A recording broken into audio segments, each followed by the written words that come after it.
A Expo Supermercados, com o objetivo de trazer informações relevantes para o setor supermercadista, convida especialistas para falar sobre assuntos do dia a dia do nosso setor. Hoje, nosso convidado é o Dr. Ederson Porto. Ele é doutor em Direito Tributário pela Universidade Federal do Rio Grande do Sul. Antes de iniciar para a nossa conversa, eu gostaria que o Dr. Ederson explicasse um pouquinho sobre a sua carreira e os livros que fez. Muito obrigado, Fabiano. Eu agradeço a oportunidade da Expo Supermercados em conversar com o setor varejista. Eu sou advogado e atuo há mais de 7 anos no ramo do direito tributário, da tributação. Sou professor universitário, leciono nos cursos de graduação, especialização e mestrado. Então, a pesquisa e a atualização sobre esses temas que a gente vai conversar hoje tem sido a minha carreira nos últimos anos. E eu publiquei alguns livros sobre o assunto e destaco aqui o Manual da Execução Fiscal, que é a forma como o fisco, as fazendas cobram tributos dos contribuintes. Então eu tenho uma experiência para contribuir nesse bate-papo aqui e ajudar o setor varejista. Muito bom, muito obrigado por aceitar nosso convite, né? E queria entender um pouquinho, muitos empresários ainda têm um receio e não entendem quais são as dificuldades que têm hoje referente à matéria tributária. Bom, a tributação em todos os lugares do mundo é um tema complexo. O problema é que no Brasil ele é ainda mais complexo, em virtude de uma legislação muito extensa, muito desconexa, e os fiscos, que no Brasil são divididos em União, Estados e municípios, proliferam normas e instruções que às vezes não são bem compreendidas pelo empresário. E por isso é importante estar atualizado, conhecer a legislação para que consiga pagar os tributos, pagar de forma correta e, além de tudo, uma boa assessoria, uma boa orientação acaba trazendo uma certa eficiência para o negócio, passa a ser mais eficiente, economizando num setor que é bastante impactante, né? A tributação, via de regra, ocupa dentro da formação do preço lá 1/3 a mais 40% do preço dos produtos e serviços, né?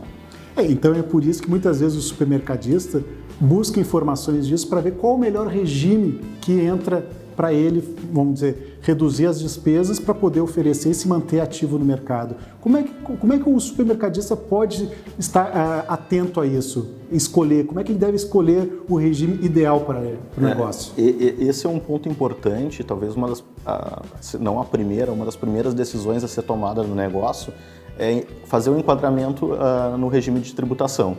Então, o empresário, de um modo geral, ele dispõe de 3 regimes, basicamente: o regime do Simples Nacional, o regime do lucro presumido e o regime do lucro real.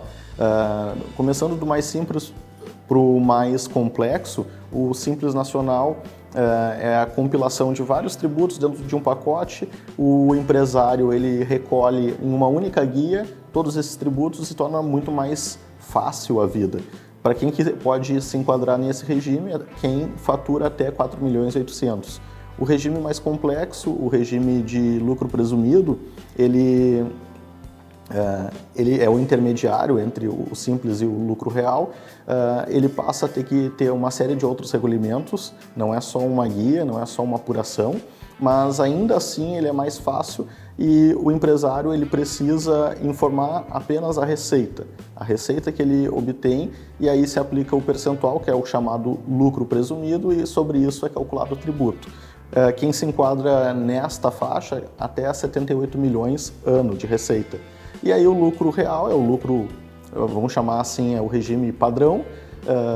Quem não se enquadrou nos critérios anteriores acaba tendo que optar pelo lucro real, e ele não tem nenhuma limitação e é feita a apuração, como o próprio nome diz, efetiva, real, de todos os itens que compõem a atividade daquele empresário, e se verifica na contabilidade qual foi efetivamente o lucro.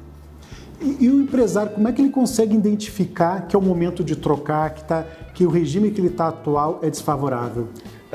Importante falar isso. A opção pelo regime é sempre feita no início do exercício fiscal. E no Brasil, o exercício fiscal ele corresponde ao ano civil. Então, ele começa em janeiro e termina em dezembro. Todos os anos, o empresário deve fazer, junto com seu contador, exercícios, simulações para ver se o regime que ele optou no ano anterior efetivamente foi aquele mais vantajoso. E aí, uma vez feita essa opção, ela é irretratável durante todo o exercício. Ele tem que ficar naquele regime durante todo o exercício.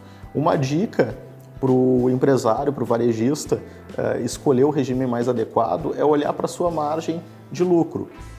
Esse é um exercício, é um trabalho que tem que ser feito junto com o contador, junto com as pessoas que assessoram a empresa, para verificar se a margem de lucro corresponde efetivamente àquilo que está sendo tributado. E aí escolher o melhor regime. É interessante, isso tem um papel do contador e também tem um papel a parte jurídica de tributação. O que você pode comentar de cada um, assim? Porque qual o papel do contador e vamos dizer, do consultor jurídico? As empresas, elas inevitavelmente precisam de assessoria contábil, porque existem obrigações legais de registros contábeis e que é inevitável contratar um contador. Só que essa obrigação ela não deve ser encarada como uma imposição e a escolha do profissional tem que ser acertada porque ele pode ser um parceiro do negócio. Uma boa assessoria contábil pode facilitar muito a vida do empresário e, além disso, trazer vantagens competitivas para o negócio dele. Então, o contador, basicamente, ele faz a apuração contábil, a apuração de tributos, registros contábeis e cuida do dia a dia da empresa. O profissional do direito, ele não tem a competência nem a atribuição legal de fazer registro contábil, assinar livros contábeis, mas ele tem a capacidade de olhar para a legislação e assessorar e contribuir com o trabalho que o contador exerce. Essa parceria é muito importante. Quem tem um bom profissional assessorando a contabilidade e as questões jurídicas, seguramente ele tem mais eficiência no seu negócio. Tem muitos supermercadistas que nos procuram na Expo Supermercados na dúvida se o Simples é o melhor regime tributário. O que você vê disso? O Simples, ele normalmente, para quem está iniciando um negócio, é o regime inicial. O primeiro regime, a primeira forma de começar um negócio é o enquadramento no Simples. E, de fato, para a grande maioria dos negócios, estar no Simples é mais vantajoso, seja porque diminui as obrigações tributárias, as obrigações em informar, prestar informações, preencher documentos e guias, como também a carga tributária é menor. Agora, nem sempre o Simples é o melhor regime. Por vezes, fazendo um exercício de verificar a margem de lucro, verificar como é que está rodando o negócio, permite que o empresário alcance uma eficiência tributária maior.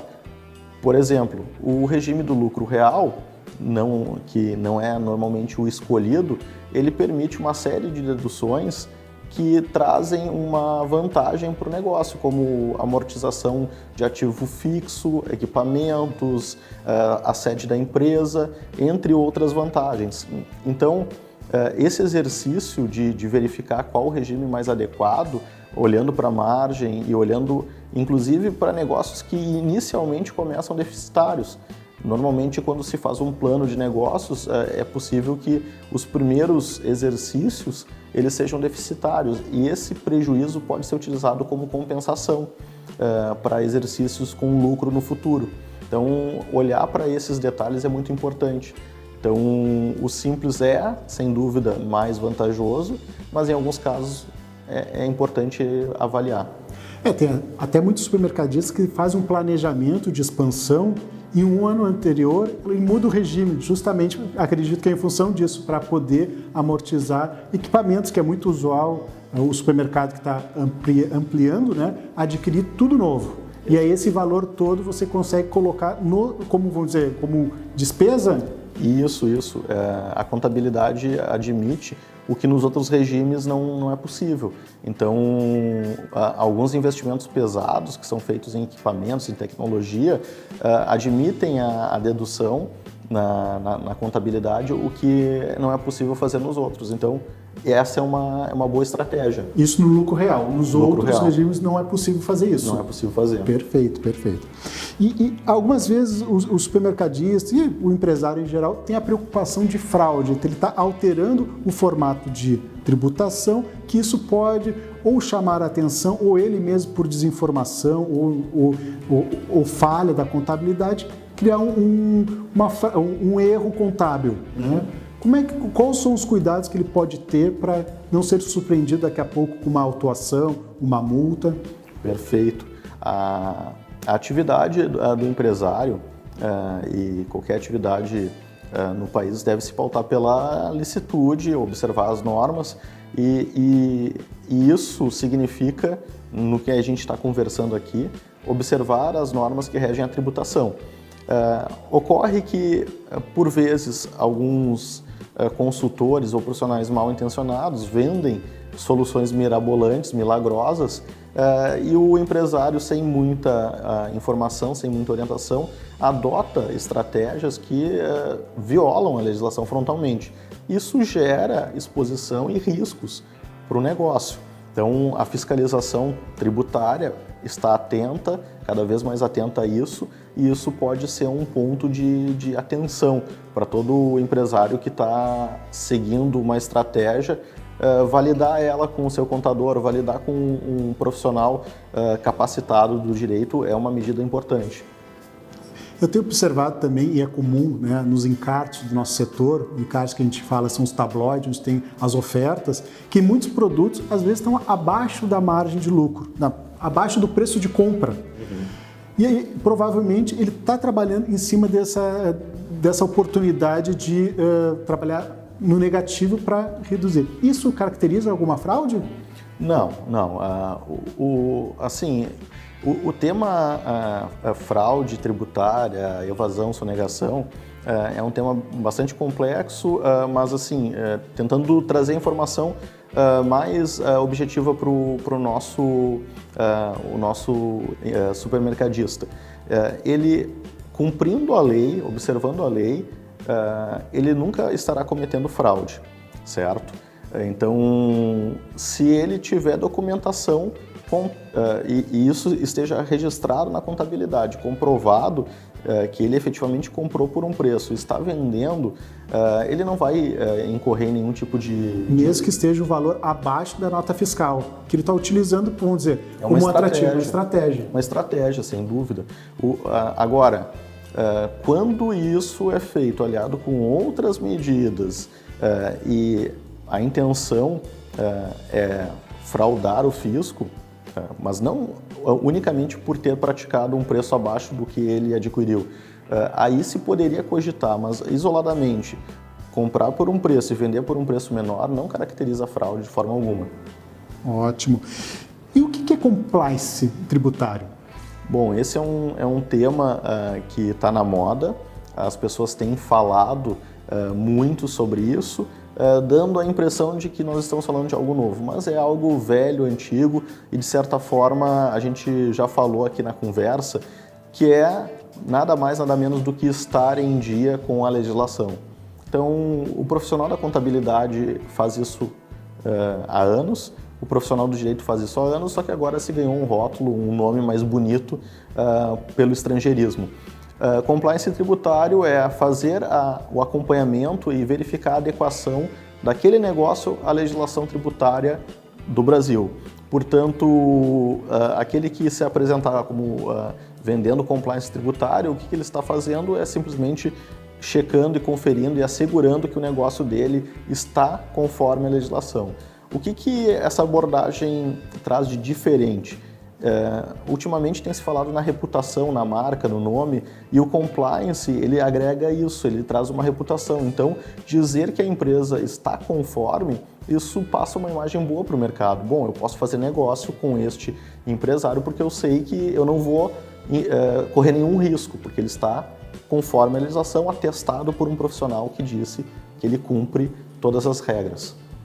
Uma outra dúvida também, aqui a Expo Supermercados é do Rio Grande do Sul, mas cada vez mais vem pessoas e empresários de outros estados. É sobre o ICMS-ST, né? Eu acredito que cada estado tem um formato, né? Se você pudesse dar algumas informações, tanto para o nosso estado do Rio Grande do Sul, como também para o Brasil.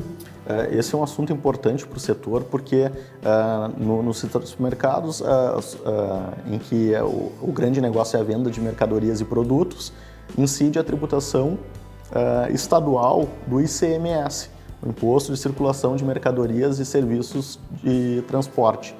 Pois bem, o ICMS incide nas vendas e, em razão de uma briga entre os estados para ficar com mais arrecadação, criou-se uma ferramenta de arrecadação que, na verdade, facilita a vida do estado, mas inferniza a vida do empresário, que é o regime de substituição tributária. Então, ST significa substituição tributária, que nada mais é do que fazer o recolhimento de toda uma cadeia de tributação, desde lá a fábrica até o consumidor final, concentrar ela numa pessoa chamada de substituto. Essa pessoa recolhe por toda a cadeia. Para fazer isso, é preciso que a venda lá na fábrica ela tenha uma margem maior, para que o fisco fique com o ICMS correspondente a toda a cadeia. Esse mecanismo que foi criado gerou uma série de distorções. Muitas vezes o preço que sai da fábrica não é o preço que o varejista vende lá na ponta, por uma série de fatores de mercado.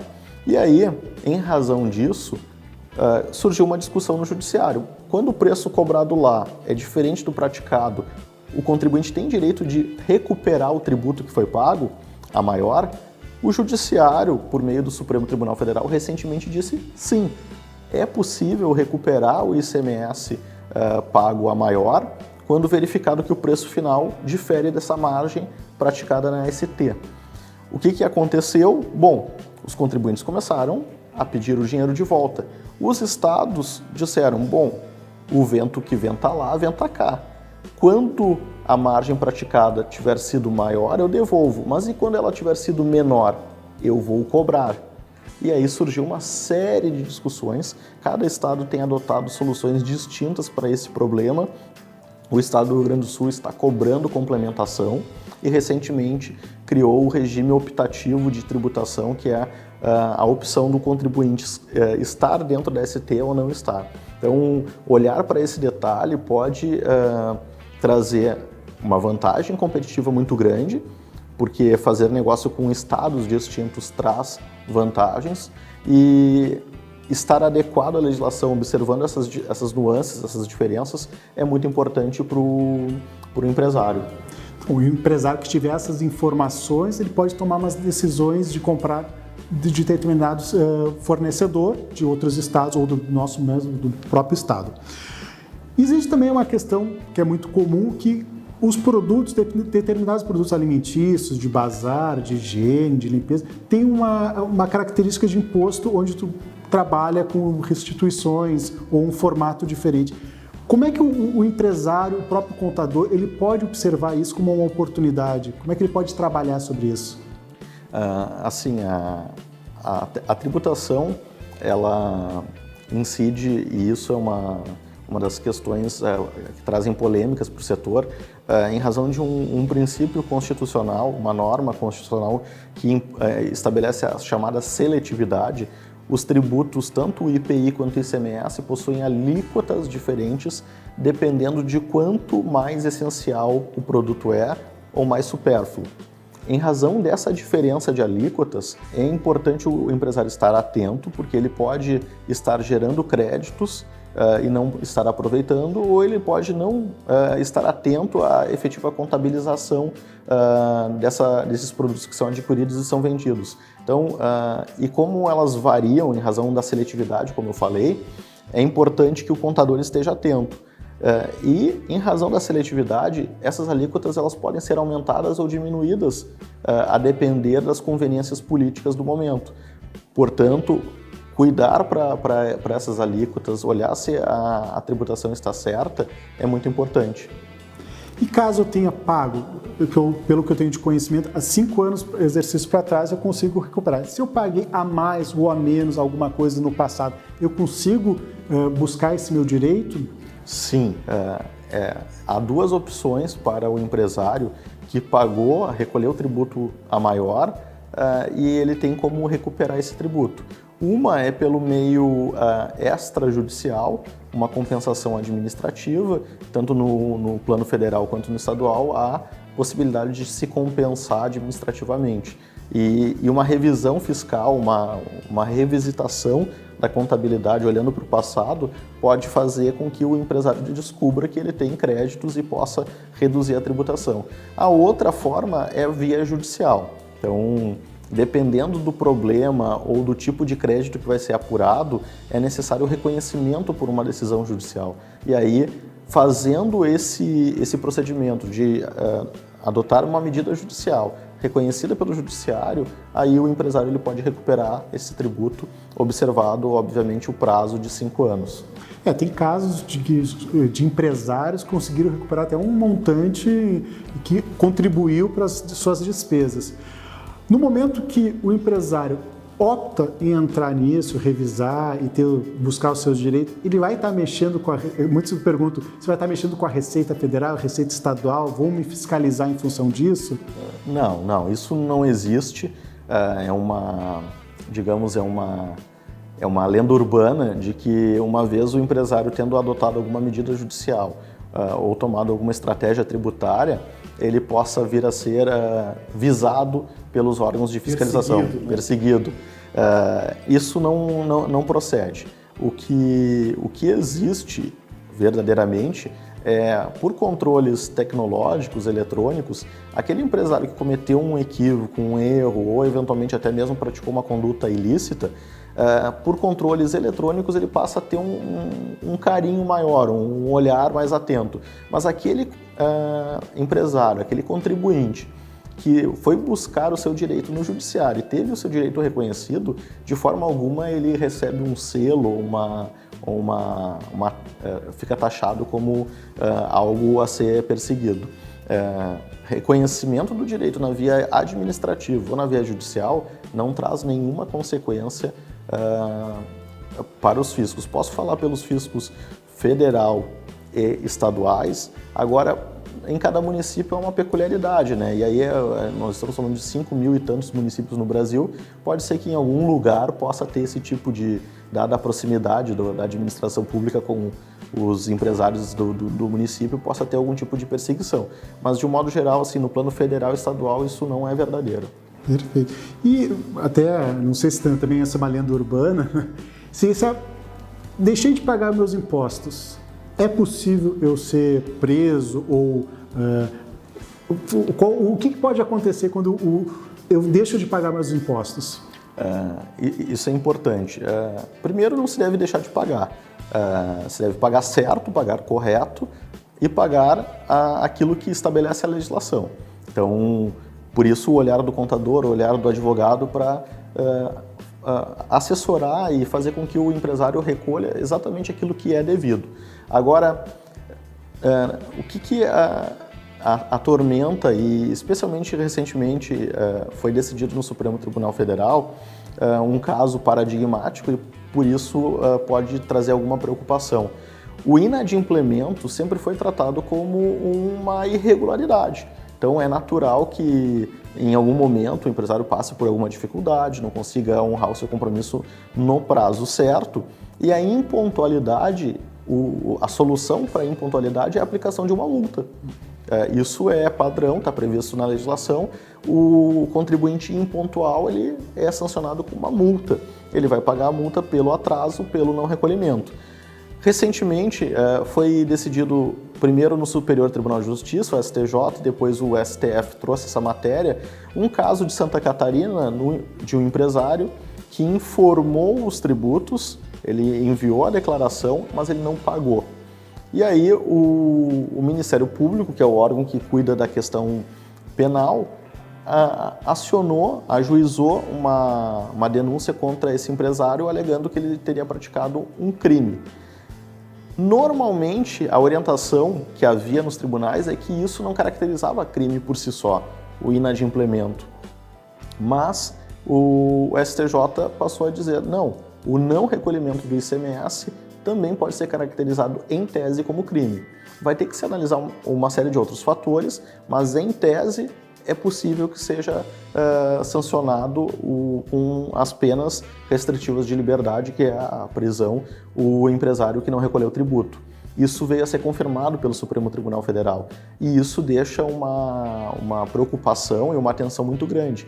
É importante ter essa atenção porque há uma orientação firmada na corte mais importante do país de que a informação e o não recolhimento do tributo pode, em tese, caracterizar o crime.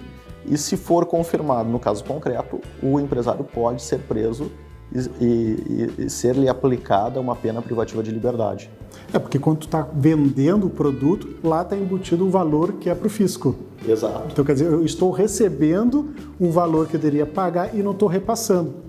E o ICMS, ele tem essa característica, porque como eu repasso o ônus, então eu repassei o ônus para o consumidor. Eu vendi o produto com o ICMS, só que a parte do fisco que eu deveria ter separado e pago, eu fiquei comigo. Esta conduta, em tese, caracteriza o crime que pode vir a ser sancionado. Dr. Ederson, muito obrigado. Eu, antes de acabar, gostaria de fazer algumas perguntas para o nosso público. Nosso público varejista, como a gente tem conversado até agora, ele está em ascensão. Hoje ele inicia com, a gente chama de um pequeno negócio, né? E vai expandindo, vai crescendo. Qual a sugestão que você pode dar para que ele faça a parte correta, né? Dentro de toda essa nossa conversa que nós tivemos, né? Eu queria que você fizesse um breve resumo, assim, as preocupações que o pequeno varejista tem que ter para o negócio dele, a parte tributária, o que ele tem que estar sempre observando. Bom, é muito importante ter uma boa assessoria contábil e um assessor que não é sempre não é meramente o guardador de livros, o guarda-livros. É aquele profissional que vai ter uma postura assertiva, ele vai se antecipar ao problema, ele tem um contato periódico com o profissional. Essa assessoria contábil resolve todas as dores de cabeça do empresário, uma boa assessoria contábil. E uma boa assessoria jurídica permite que se faça esse tipo de revisitar o negócio, analisar, verificar oportunidades, verificar se não tem crédito perdido, se não tem tributo que foi pago a maior e, eventualmente, ajuizar ações que vão trazer um retorno no futuro. Isso pode ser, sim, uma vantagem competitiva, como ocorreu recentemente. Alguns grandes grupos econômicos ajuizaram ações, tiveram a vitória reconhecida no judiciário e isso impactou sensivelmente os balanços dessas empresas em demonstrações contábeis recentes. Então, cuidar da contabilidade, respeitar as regras e pagar o certo. Não é a mais, não é a menos, é pagar o certo, porque assim o negócio pode ter mais eficiência. Muito obrigado. Eu teria outras perguntas, eu sei que o nosso tempo é limitado, né? Até convido a você que gostou da nossa entrevista, do nosso formato, que faça suas perguntas, que a gente convida novamente o Dr. Ederson Porto a participar. Muito obrigado. Se você quiser fazer algum comentário extra, fique à vontade. Eu agradeço a oportunidade, fico à disposição para voltar e dialogar novamente com o setor supermercadista, um setor importante da nossa economia, e fico à disposição nas mídias, redes sociais, quem quiser me procurar lá e fazer um contato, está à disposição. Muito obrigado e aproveito para você assinar o nosso canal no YouTube, que é Expo Supermercados. E lembre-se de ativar o sininho para ser lembrado de todas as nossas novas postagens. Muito obrigado pela sua presença.